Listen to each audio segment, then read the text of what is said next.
বলবো? হ্যাঁ বলে দে। দেখ, কোশ্চেনটা বলেছে a lake had a water surface elevation, ঠিক আছে?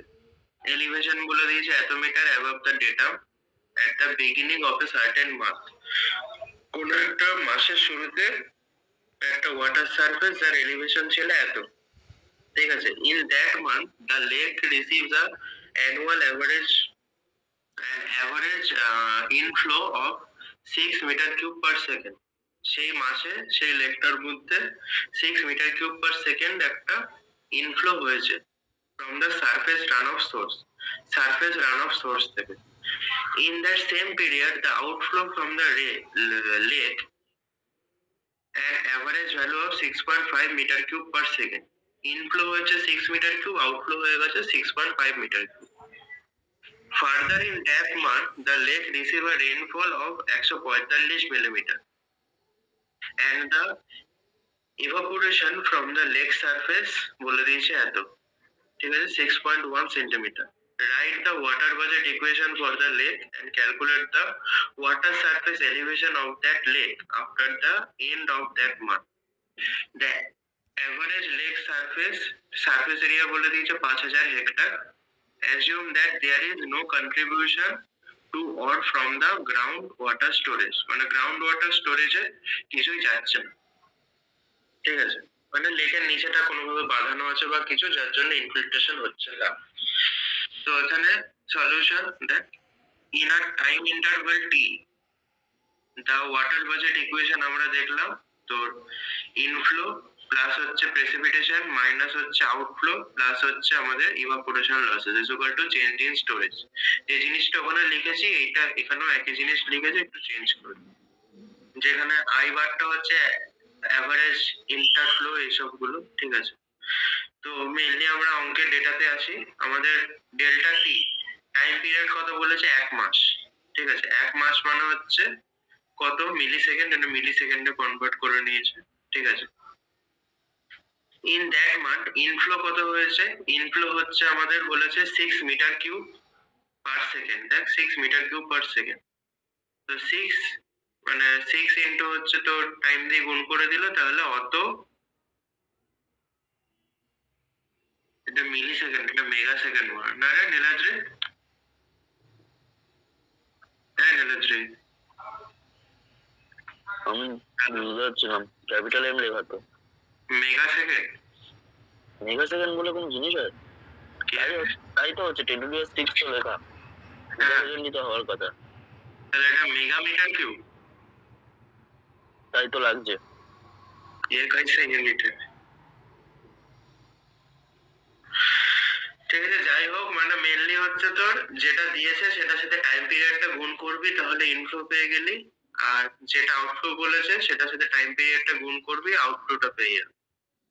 এবার ইনপুট ডিউ টু প্রেসিপিটেশনের জন্য কতটা ইনপুট হয়েছে, ঠিক আছে? প্রেসিপিটেশন কত বলেছে? 145 মিলিমিটার। তাহলে 145 মিলিমিটারকে এখানে সেন্টিমিটারে কনভার্ট করেছে 145, ঠিক আছে? মানে 14.5 ইন্টু 5 হেক্টর বলেছে। হেক্টরকে এখানে ওই মিটারে কনভার্ট করেছে করে আলটিমেটলি 7.25 মেগা মিটার কিউব। এই ইউনিট মানে ইউনিটটা চেঞ্জ করার জন্য এত কাণ্ড করেছে। মেন জিনিসটা হচ্ছে প্রেসিপিটেশন ইনটু এরিয়া, ঠিক আছে? আউটফ্লো কত বলেছে? আউটফ্লো বলেছে হচ্ছে আমাদের এই যে লেক সারফেস ইভাপোরেশনের জন্য কতটা লস হয়েছে? লস হয়েছে 6.1 সেন্টিমিটার। এখানেও একই জিনিস করেছে 6.1, এটা যেহেতু ডিরেক্ট সেন্টিমিটারে আছে তাই সেন্টিমিটারই বসিয়েছে, ইন্টু 5 হেক্টর করে এসছে 3.05 মেগা মিটার কিউব, ঠিক আছে?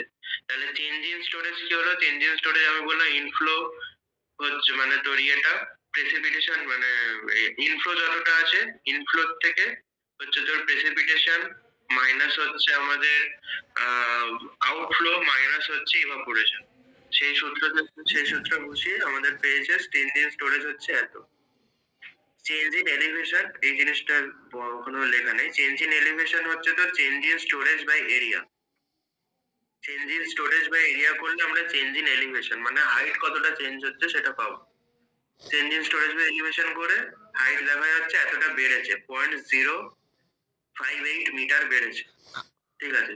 তাহলে আগে কতটা এলিভেশন ছিল? আগে এলিভেশন ছিল 103.2, এখন হয়ে গেছে 100.258, ঠিক আছে।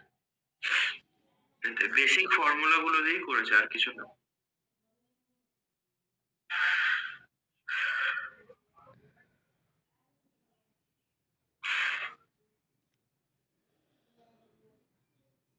পরেরটাও একই আছে, একটু এখানে তোর লসেস এর ব্যাপারটা দিয়েছে।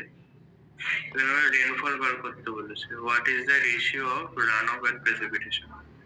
রান অফ আর প্রেসিপিটেশনের মধ্যে কতটা রেশিও সেটা বার করতে বলেছে। আচ্ছা, তাহলে নেক্সটটা এই ইউনিটটা শেষ। হ্যাঁ, ইউনিট ওয়ানে সেরকম কিছু নেই, আর ইউনিট ওয়ান থেকে অঙ্ক দেবে না, ঠিক আছে। তোকে হয়তো এই রিলেশন গুলোই ম্যাক্সিমাম জিজ্ঞেস করতে পারে।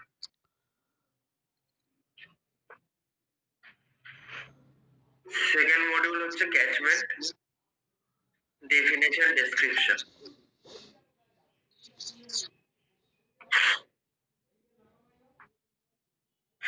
ক্যাচমেন্ট এরিয়া কাকে বলে? ক্যাচমেন্ট এরিয়া সহজ ভাষায় বলতে গেলে যে এরিয়া তুই হচ্ছে, যে এরিয়াটাকে নিয়ে তুই কাজ করছিস সেখানে কতটা প্রেসিপিটেশন হচ্ছে, কতটা লসেস হচ্ছে, কতটা রান অফ হচ্ছে, এইসব কিছু ক্যালকুলেট করছিস, সেটাকেই বলা হচ্ছে ক্যাচমেন্ট এরিয়া, ঠিক আছে। ক্যাচমেন্ট এরিয়ার আরো কিছু নাম আছে, ঠিক আছে। Drainage area, drainage basin, watershed. ওয়াটারশেডটা মেনলি আমেরিকান, মানে আমেরিকাতে ইউজ হয়, ইউএসএ। আমাদের এখানে ওয়াটারশেডটা সচরাচর ইউজ করা হয় না, মেনলি ক্যাচমেন্ট এরিয়া ইউজ করা হয়, ঠিক আছে। আর হচ্ছে ইয়েতে, সরি আমেরিকা বললাম, ইউকে তে ইউজ করা হয় ওয়াটারশেডটা, ইউনাইটেড কিংডম। আর হচ্ছে তোর ক্যাচমেন্ট এরিয়াকে, যেহেতু তোর অন্যান্য এরিয়ার থেকে এরিয়াটাকে সেপারেট করছে ক্যাচমেন্ট এরিয়াটা, সেই জন্য এটাকে ডিভাইডও বলে, যেটা ইউএসএ তে ইউজ করা হয় আর ইউকে তে ওয়াটারশেড ইউজ করা হয়, ঠিক আছে। যে area extended in catchment area আমরা কিভাবে মাপতে পারি? প্লেনিমিটারের মাধ্যমে, ঠিক আছে। ক্যাচমেন্ট এরিয়া জিনিসটা কি? দেখ, এটা হচ্ছে একটা মেইন স্ট্রিম, মেইন স্ট্রিমের মধ্যে প্রেসিপিটেশন হওয়ার ফলে কিছু ছোট ছোট স্ট্রিম তৈরি হয়েছে জলটা আসার জন্য, এখানে জল পড়ছে, পড়ে এই মেইন স্ট্রিম দিয়ে বেরিয়ে যাচ্ছে। আর এই যে এরিয়াটা, এই এরিয়াটাকে নিয়ে আমরা কাজ করছি, এটা হচ্ছে আমাদের ওয়াটারশেড এরিয়া বা ডিভাইড এরিয়া বা ক্যাচমেন্ট এরিয়া, ঠিক আছে। আর এই যে ছোট ছোট যে স্ট্রিম গুলো টেম্পোরারি তৈরি হয় আফটার প্রেসিপিটেশন, সেইগুলোকে বলা হচ্ছে ট্রিবিউটারি, ঠিক আছে। এবার টাইপস অফ ক্যাচমেন্ট এরিয়া, একটা হচ্ছে এরকম হয় যেখানে এই দিক থেকে মেইন স্ট্রিম আসে আর এদিক থেকে বেরিয়ে যায়। সেকেন্ড হচ্ছে এরকম হয় যেটা এটারই উল্টো দিকে, মানে যদি এদিক থেকে ঢুকতে এদিক থেকে বেরোতো। থার্ড হচ্ছে আমাদের এরকম বাদামের মতো দেখতে হয়, এদিক থেকে ঢুকছে এদিক থেকে বেরিয়ে যাচ্ছে, ঠিক আছে। এবার ফ্যাক্টর এফেক্টিং ক্যাচমেন্ট এরিয়া, কিছু কিছু ফ্যাক্টরস আছে যেগুলো ক্যাচমেন্ট এরিয়াকে এফেক্ট করে।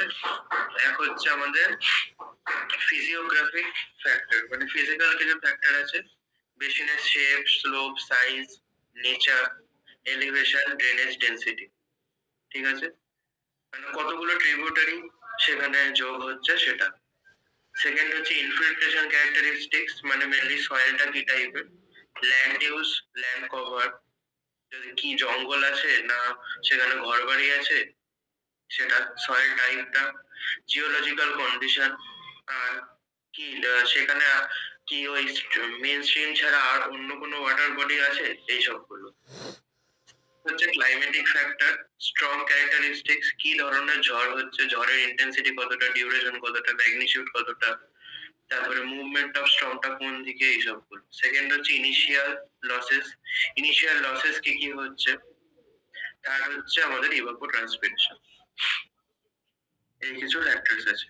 এটা হলো মডিউল 2, মডিউল 2 তে আর কিছু নেই, ঠিক আছে। দেখ সিলেবাসটা দেখ,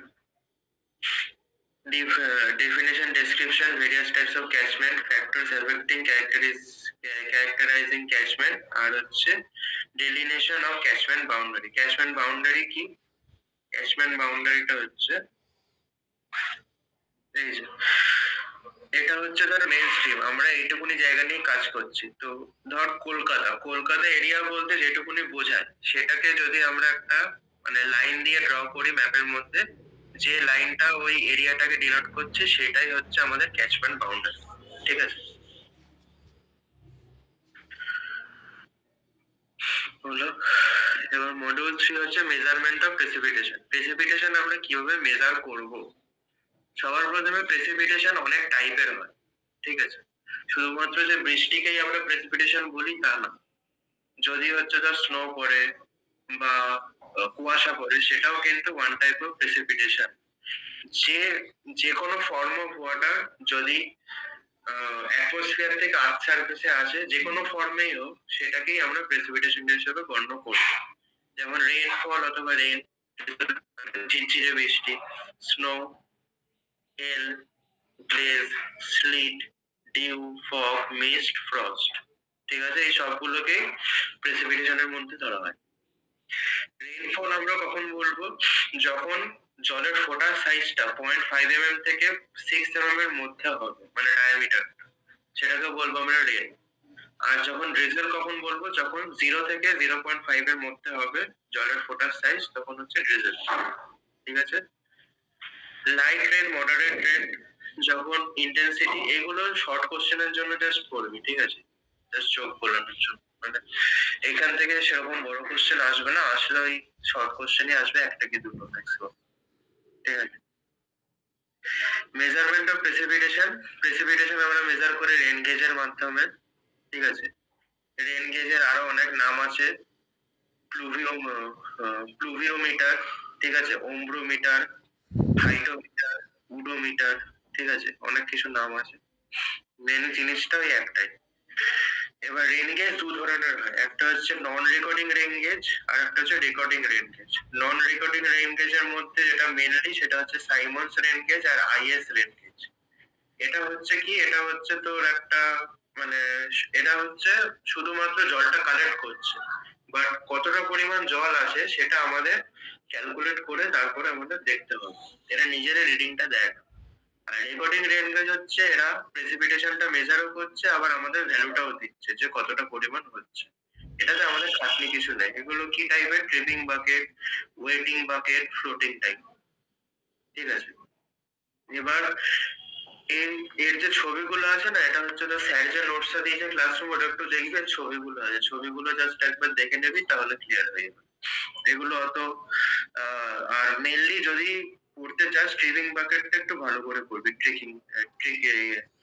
ট্রিপিং বাকেট আর ওয়েট বাকেট, এই দুটো টাইপেরটা একটু ভালো করে দেখবি।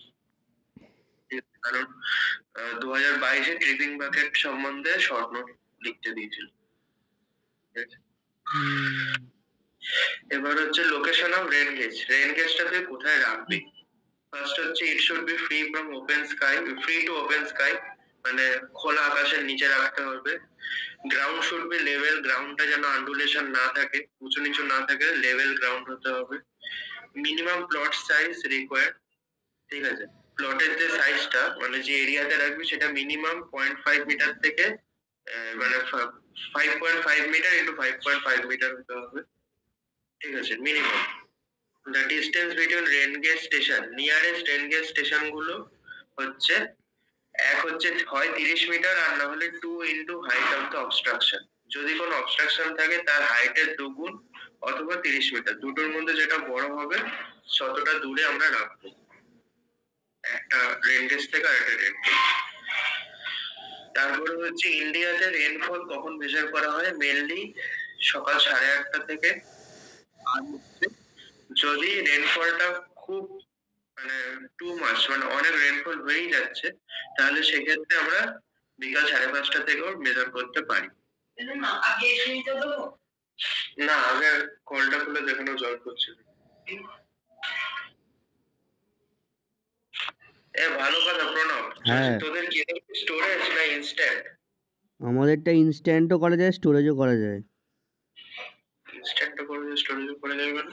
আমি তো মেশিন অন করে দিয়ে বালতি পেতে দিয়ে পায়খানায় বসে যাই, জল পায়খানা করতে করতে ভর্তি হয়ে যায়, গিয়ে চান করে নিই। আরে ইনস্ট্যান্ট না স্টোরেজ, ইনস্ট্যান্ট ইনস্ট্যান্ট কত হ্যাঁ জল গরম হতে কতক্ষণ লাগে সেটা? 2 সেকেন্ড 2-3 সেকেন্ড লাগে জল গরম হতে কতক্ষণ লাগে? 2-3 সেকেন্ড লাগে 2-3 সেকেন্ড তুই কি কিনবি? কেনা হয়ে গেছে। কত কত লিটারে কিনলি? 15 আর 8 যেটা কিনা 15 উপরে 10। 10 15 উপরে 10। আমার তো আমার তো মায়ের জন্য কত লিটারে কিনলে হয়ে যাবে? আরে 3 লিটার কিনলে হয়ে যাবে আমার তো 10 লিটার কেন? বড় কিনলে কি বলতো তোর ক্যাপাসিটি বেশি থাকবে কিন্তু কারেন্টটা লোডটা বেশি পড়ে আমার এবার কথা হচ্ছে দেখ বড় শোন গিজারের একটা প্রবলেম আছে সেটা হচ্ছে তোর বাড়ির লোড কত তার উপর কিন্তু ডিপেন্ড করছে। হ্যাঁ আমার বাড়ির লোড যেমন কমানো আছে বলে আমি 3 লিটারে নিয়েছি ওতে আমার একা ইউজ করি না লোড আমাদের বাড়ির বাড়াতে বেশি বাড়ানো আছে। তাহলে 2 কিলোওয়াট আছে।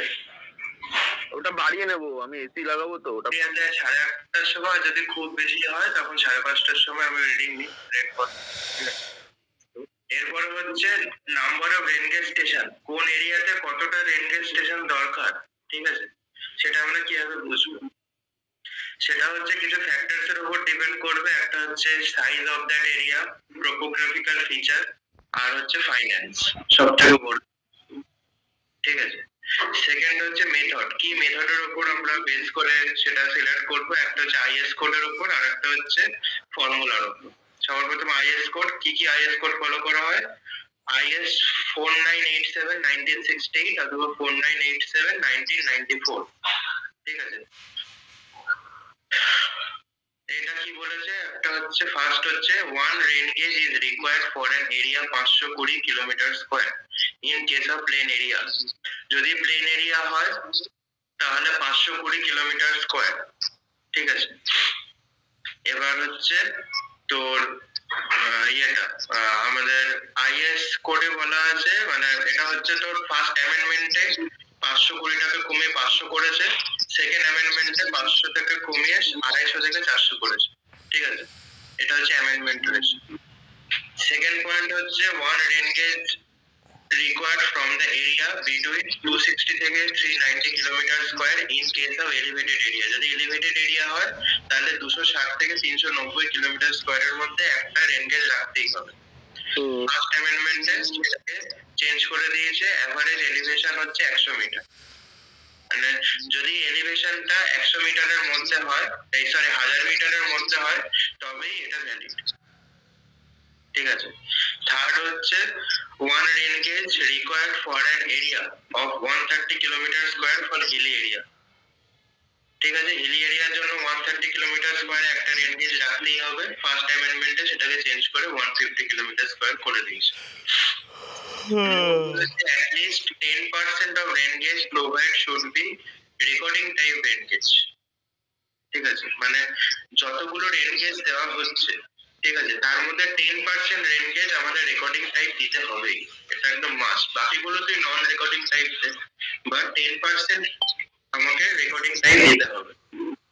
তো আমার লাইট চলে তবে কল করব, লাইট দুটো আমি দেই 15 মিনিট। এবার সুই অফ করে করতে হবে।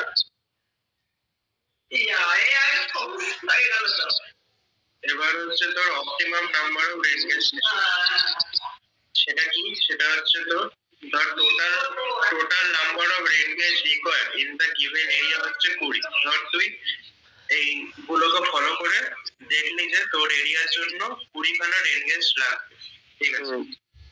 তার মধ্যে n হচ্ছে number of rain gauge required in that area so as to keep the error in allowable limits. nটা হচ্ছে তোর number of rain gauge required, যতগুলো রেন গেজ লাগবে তোর এররটাকে লিমিটে রাখার জন্য। আর টা হচ্ছে number of existing rain gauge station additional number of rain gauge required, মানে হচ্ছে এটা আলাদা। টা হচ্ছে number of existing rain gauge station required, rain gauge station মানে কতগুলো তোর কাছে রেন গেজ স্টেশন আছে সেটা হচ্ছে m। আর টা হচ্ছে এররটাকে অ্যালোয়েবল লিমিটের মধ্যে রাখার জন্য কতগুলো থাকা উচিত সেটা হচ্ছে n। অ্যাডিশনাল নাম্বার অফ, তাহলে হচ্ছে তোর কাছে m খানা আছে আর n খানা তোর লাগবে, তাহলে অ্যাডিশনাল কতগুলো লাগবে? n minus m।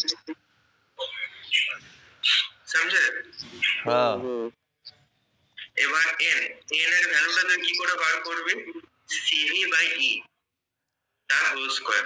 cv টা হচ্ছে কোএফিসিয়েন্ট অফ ভেরিয়েশন, e টা হচ্ছে পার্সেন্টেজ অফ অ্যালাউয়েবল এরর, আর n টা হচ্ছে optimum number of ranges required.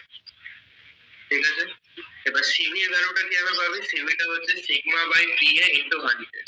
সিগমাটা হচ্ছে স্ট্যান্ডার্ড ডেভিয়েশন, যেটা তুই আইএস কোড থেকে পেয়ে যাবি। p এর ভ্যালুটা হচ্ছে এভারেজ রেইনফল ইনটু 100। এবার pa টা এভারেজ রেইনফলের ভ্যালুটা কি করে পাবি?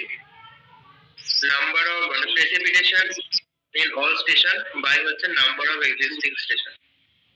হলো? এবার স্ট্যান্ডার্ড ডেভিয়েশনের ভ্যালুটা যদি তোকে আইএস কোড না দিয়ে দেয়, সেক্ষেত্রে তোকে নিজের থেকে বার করতে হবে, যেটা পরীক্ষাতে করতে হবে। যদি দেয়, সিগমার ভ্যালুটা তোকে বার করতে হবে root over of summation pi minus pa তার whole square by m minus a। মানে মেরে দিয়েছে এখানে। এইসব অঙ্ক এসেছিল পরীক্ষায়? না। ঠিক আছে। এবার হচ্ছে দেখ, এই যে অ্যালাউয়েবল পার্সেন্টেজ এরর, এটা কি করে বার করবে? এটা হচ্ছে ডেল্টা বাই pa। ডেল্টা হচ্ছে allowable error in centimetre per MM. লাল জ্বলেছে কি? বন্ধ, তাহলে খুলো না।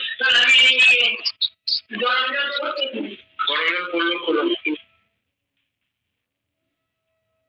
এটা হচ্ছে average rainfall in centimetre per MM. ঠিক আছে? এবার অ্যাকিউরেসি, পার্সেন্টেজ অ্যাকিউরেসি, যেটা এই যে তোর ইয়েটা পার্সেন্টেজ অ্যাকিউরেসিটা হচ্ছে 100 মাইনাস পার্সেন্টেজ ই।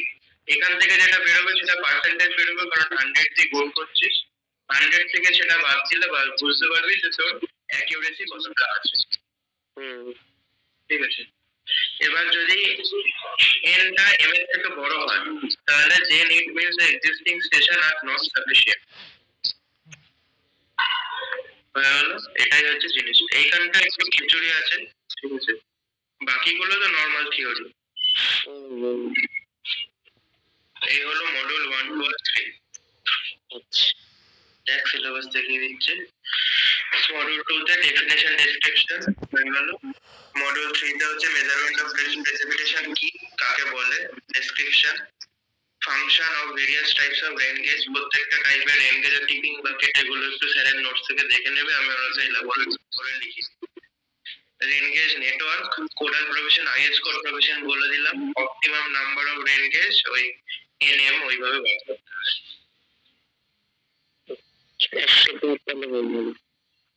হ্যাঁ 1 থেকে 4 তাহলে হলো। হ্যাঁ হলো। এবার দেখ 6 নাম্বার যেটা আছে এটা পুরো বইতে আছে। ঠিক আছে? মানে পুরো পয়েন্ট টু পয়েন্ট বইতে আছে। এটা একটু বাড়িতে একটু দেখবি। ঠিক আছে? এটা নোটস আমি বানাইনি, ওই জন্যই একটু বাড়িতে দেখবি। যদি কোথাও কোনো, পুরোটাই থিওরি, প্রবলেম আশা করছি হবে না। যদি কোনো প্রবলেম হয় তখন জিজ্ঞেস করবি।